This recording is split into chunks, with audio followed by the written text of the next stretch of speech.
Kaip mėgsta sakyti mano mokytojas, ne žmogus renkasi reiki, o reiki renkasi žmogų. Jokiem žmonėm ir niekada neveiks jokia terapijos rūšis, ne tik reiki. Jeigu žmogus ateina su tokia intencija, kad va, jūs dabar turite mane pagydyti ir turit mane ištaisyti ir turite išspręsti mano problemas.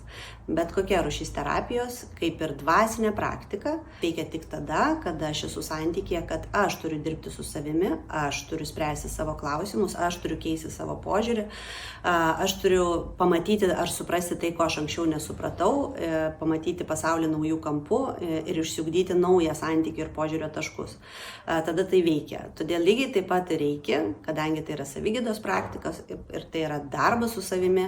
Jeigu žmogus ateina tokiam santykiui, aš dabar nežinau, gausiu iniciaciją ir man pasakys, kaip man reikia gyventi ir visos mano problemos išsispręs, aš nieko nedarysiu, bet viską už mane reikia padarys ir įvyks stebuklas. Va čia yra ta mistikos ir ezoterikos dalis, kad žmonės tikisi iš dvasinių praktikų, kad jos už juos kažką išspręs. Taip nėra.